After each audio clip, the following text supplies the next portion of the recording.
Hello everybody and welcome back to the Dragon's Library. So today I'm going to be reviewing a book from 2 years ago, Miss Percy's Pocket Guide to the Care and Feeding of British Dragons by Quenby Olson.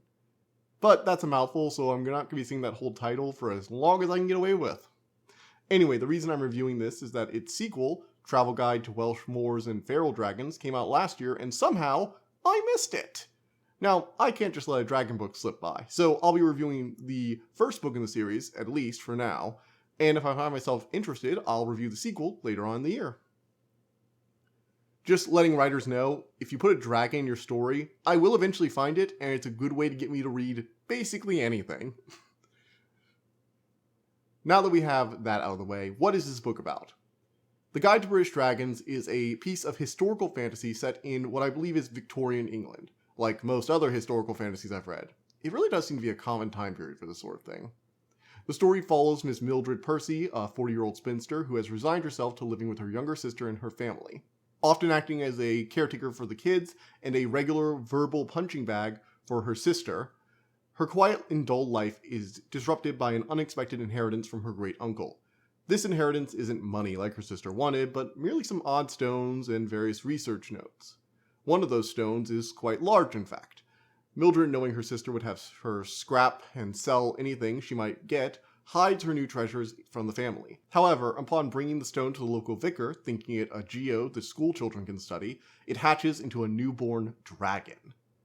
Mildred and the vicar, Mr. Wigan, overcome their shock, despite the vicar initially thinking it's a demon, which is hilarious, and begin to care for the creature, whose hatching stirs a sense of rebellion in Mildred. All is not well, however, as a man named Mr. Hawthorne arrives in town claiming to have known Mildred's uncle. It soon becomes clear that he is after the stone, now known to be an egg by Mildred, and she must attempt to hide the hatchling, now called Fitz, raising him in secret, while trying to hide everything not only from her controlling sister, but this new stranger as well.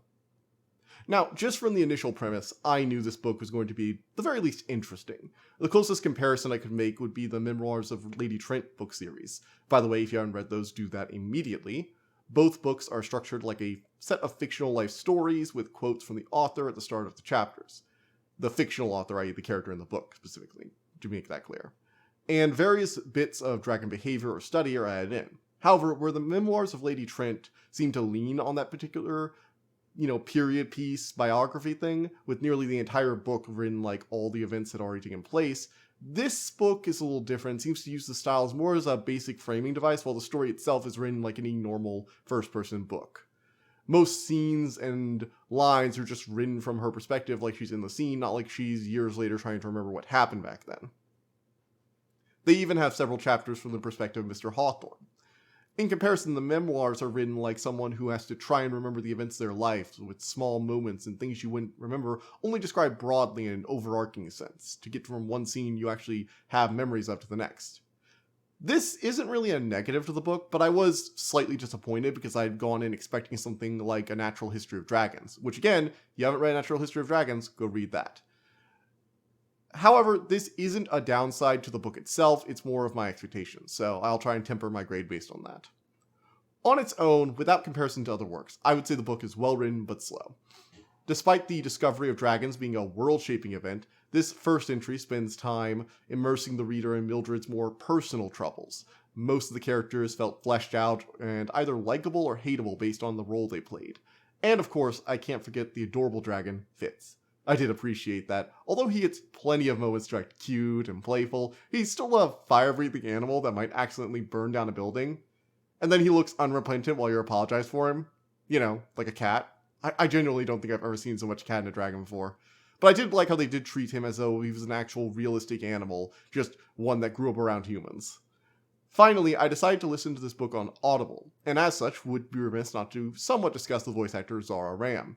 She does a good job with the material, keeping the tones very proper Victorian English. While she doesn't do an outstanding job, nothing I would really remember years later, her performance is particularly serviceable, if a little slow. I ended up listening to the story at 105 speed, but that might just be me. In conclusion, Miss Percy's Pocket Guide to the Care and Feeding of British Dragons is a fairly nice piece of historical fantasy. Its desire to focus on a small-scale personal conflict serves the slow pace well, and the well-written, entertaining characters move the story forward and are a delight.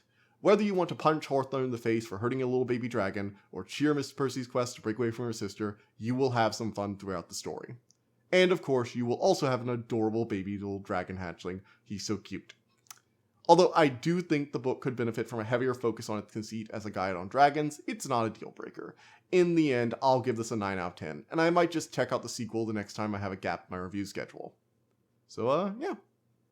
Moving on from there, we have our announcements. Hello, everybody. So, we have quite a few things on the announcement schedule coming up. So, let's get right into that. First up, somebody who's joined my Discord, by the way. If you haven't joined the Discord, go check that out, in the description. So there's one person on my Discord at the moment who has asked me to review some bad movies, and when I showed him Cocaine Shark, he was like all for it. So, that is currently out. It came out on the 23rd. I actually thought it was coming out in June. It came out in May. So I will be watching that online and reviewing that. It looks like it's going to be atrocious. It has one of the worst trailers I've ever seen, which is saying a lot. And unfortunately for me, later on in the week, on Friday, which I will actually be able to go to a movie because I have a work holiday, so I don't have to be on call that day, I will be going to see that new Flash movie, which means I get to see 2 movies I'm probably not going to enjoy. I guess Cocaine Shark will probably be the more enjoyable one of them. Although you never know. Old Batman could be fun. Those are probably what's coming up soon. We'll have at least 2 movies. I will also likely be reviewing either Breath of the Wild or Jedi Fallen Order within the next week, 2 or 3 weeks most likely. I'm nearing the final of the major regional phenomenons of Breath of the Wild. I was streaming it on Tuesday and Thursday this past week. If you don't want to watch me stream, I do it on Tuesday and Thursday at 7:30 p.m. Central Standard Time. Plus, I'm going to be starting a new book called The Fourth Wing by Rebecca Yaros, I believe. Yes, Rebecca Yaros, sorry.